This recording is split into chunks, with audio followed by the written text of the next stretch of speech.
नमस्कार, मी विलास आव्हाड. आपण पाहताय A9 एक्सप्रेस. महाराष्ट्रामध्ये 2-3 महिन्यापासून जी काही परिस्थिती आहे,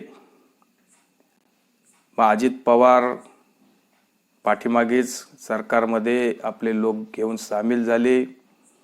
लोकांना काही आवडलं नाही आवडलं, त्यानंतर त्यांचा काही पोर्टफोलिओ बाहेर आला, लोकांना मंत्रिपद मिळाली, अनेक लोकांच्या वल्गना आल्या, अनेक लोकांच्या अफवा आल्या, हे नाराज ते नाराज. नंतर पालकमंत्र्यावरून अजित पवार नाराज आहेत का, मग छगन भुजबळ नाराज आहेत का, मग चंद्रकांत दादांचं पालकमंत्री पद गेलं पुण्याचं, मग त्यांना दुसरं कुठलं तरी भेटलं. या सगळ्या गोष्टी आपण बघतोय. अजित पवारांचं काय जे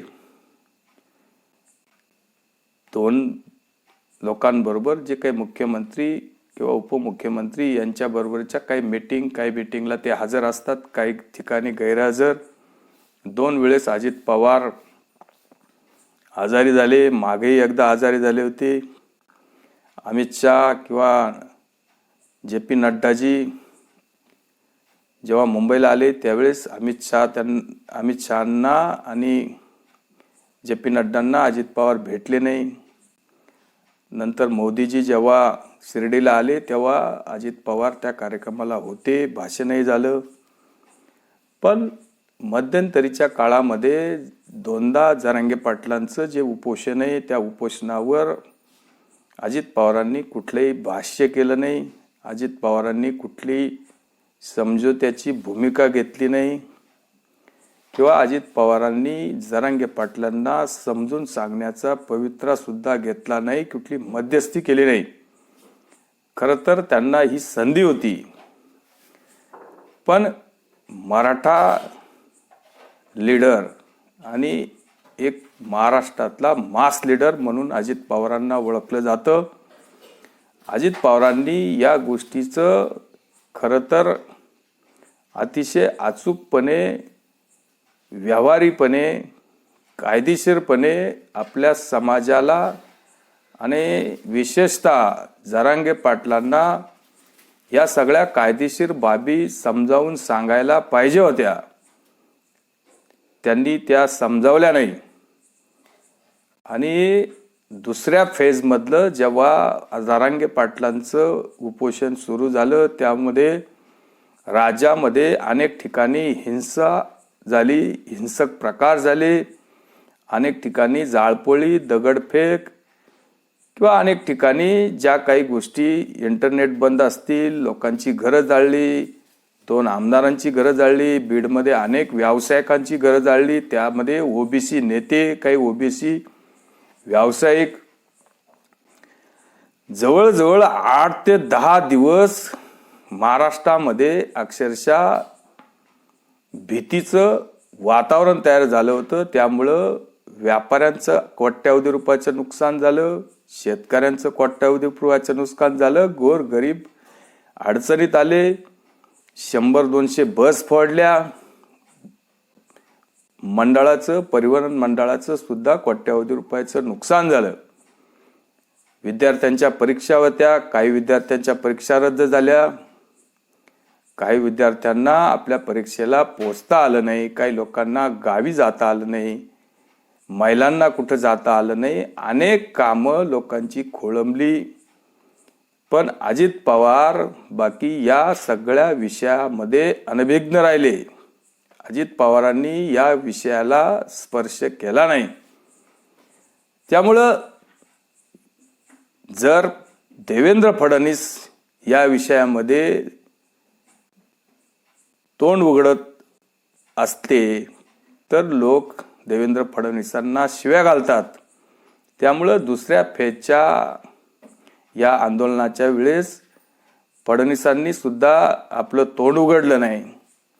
त्यांनी सुद्धा या गोष्टीकडं दुर्लक्षच केलं आणि ही सगळी धुरा येऊन मुख्यमंत्री एकनाथराव शिंदेंच्या खांद्यावर आली. एकनाथराव शिंदे या सगळ्या परिस्थितीमध्ये एकाकी लढत होते. या सगळ्या गोष्टी ते बारकाईने पाहत होते, बारकाईने मॉनिटर करत होते. राज्यातली कायदा आणि सुव्यवस्था राखण्याचं काम गृहमंत्री करत होते आणि जरांगे पाटलांचा बाकी धमक्या द्यायचा सपाटा सुरू होता. अशाही परिस्थितीमध्ये एकनाथराव शिंदेंनी आपलं मानसिक संतुलन कुठेही ढळू दिलं नाही. न गृहमंत्री फडणवीसांनी सुद्धा आपलं मानसिक संतुलन बिघडू दिलं नाही. त्यामुळं कायदा आणि सुव्यवस्था राखण्याचं जे काही यशस्वीरित्या राज्यातील या सरकारने केलं त्याबद्दल सरकारचं 100% कौतुकच केलं पाहिजे. पण यामध्ये जे काही उपमुख्यमंत्री अजित पवार आजारी, शिवाय त्यांना डेंगी झाला, 101चा ताप, डॉक्टरांचं काहीतरी स्टेटमेंट, आता ते जे 2 दिवसापूर्वी त्यांना बरं वाटते, त्यांचं जे काही आता सोशल मीडियावर एक पत्र व्हायरल होते की मला डेंग्यू झाला होता, 15 दिवस मला कुठलीही हालचाल करता आली नाही, खूप गंभीर ताप होता, प्लेटलेट कमी झाल्या होत्या, खूप मानसिक एकदम कमजोरी आलेली आहे, वजन कमी झाले. त्यामुळं डॉक्टरांनी पुढे पण 8-15 दिवस खूप काळजी घ्यायला सांगितली.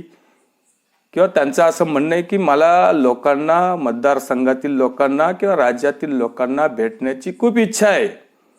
मला पण असं वाटतं की दिवाळी लोकांमध्ये साजरी करावी, लोकांच्या भेटीगाठी घ्याव्या किंवा लोकांचे सुखदुःख जाणून घ्यावे, लोकांचे प्रश्न जाणून घ्यावे किंवा मतदारसंघातल्या अडीअडचणी किंवा राज्यातलं जे काही पेंडिंग काम आहे, मंत्रालयातलं जे पेंडिंग काम आहे त्या कामावर बसावं, राज्यातील लोकांचं काम करावं, खूप असं वाटतंय. पण 15 दिवसाची डॉक्टरांनी विश्रांती ही सक्तीची केल्यामुळं मी ही दिवाळी फक्त कुटुंबापुरती साजरी करतोय, अशा पद्धतीचं त्यांचं जे व्हायरल पोस्ट होते.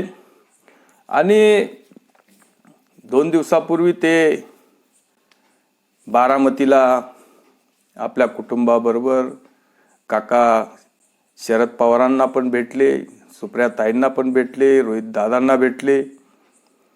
मग ते प्रतापराव पवारांचा काय वाढदिवस वगैरे असतो, त्यामुळे सगळंच कुटुंब एकत्र येतं. पण या सगळ्या भेटीगाठीमध्ये ही सर्व भेटगाठ झाल्याच्या नंतर शरद पवारांशी त्यांचं काही बोलणं झालं, ते काय बोलणं झालं काय नाही हे काय आपल्याला अजून माहीत नाही. पण ते एकत्र बसून अर्धा तासाची त्यांची जी चर्चा झाली, त्यानंतर अजित पवार पुण्यावरून दिल्लीला रवाना झाले आणि बरोबर प्रफुल्लभाई पटेल, प्रदेश अध्यक्ष सुनील तटकरे हे पण होते. आणि मग ते रात्रीचे देशाचे गृहमंत्री अमितभाई शहांना भेटले. आणि मग प्रफुल्लभाईंचं जे ट्विट येते की अमित शहांना भेटलो, चर्चा चांगली झाली, अशी झाली, सकारात्मक झाली. त्यामुळं ज्या काही राज्यामध्ये ज्या काही विश्लेषण जे काही पत्रकार करतात किंवा पुतण्या काकांबरोबर परत सुरग्रही जाईल का, की काका भाजपमध्ये किंवा भाजप सरकारमध्ये किंवा केंद्र सरकारमध्ये येत आहे का, अशा प्रकारच्या चर्चा सुद्धा महाराष्ट्रात होतात. आणि त्या अतिशय जबरदस्त महाराष्ट्रात सध्या सुरू आहेत. की अजित पवार परत काकांबरोबर जात आहे का, की शरद पवार साहेब भाजपच्या सरकारबरोबर किंवा भाजपबरोबर युती करतायत का, किंवा अजित पवारांबरोबर येत आहे का, ही राष्ट्रवादी फुटलेली आहे ती परत एकत्र होईल भाजप बरोबर जाईल का, अशा पद्धतीच्या चर्चा राज्यात सुरू आहेत. कारण जरी ज्या पवार कुटुंबाचा या दिवाळीच्या पिरियडमध्ये जे काही आनंदाचा क्षण असतो, या आनंदाच्या क्षणामध्ये हे पवार कुटुंब एकत्र येत असतं. एकमेकांना शुभेच्छा देत असतात. राजकारणी घराणा असल्यामुळं महिनोन महिने एकमेकांना वेळ देण्यात हे कमी पडतात. त्यामुळं ह्या अशा दिवाळीच्या सणासुदीच्या वेळेस सर्वच कुटुंब एकत्र येऊन हा आनंदोत्सव साजरा करत असतात.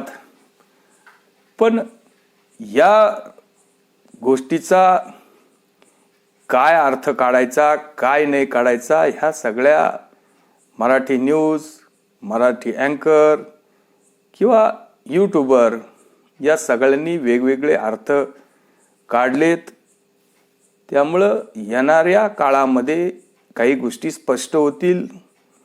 सुप्रियाताईंना पण पत्रकारांनी विचारले की अजितदादा आले होते, तुमचं त्यांचं काय बोलणं झालं का, ते दिल्लीला कधी गेले, ते कधी जाणार आहेत. तर सुप्रियाताई अतिशय अलगदपणे हसून मला काय माहीत नाही बाबा काय येते अशा पद्धतीनं बोलून हसल्या.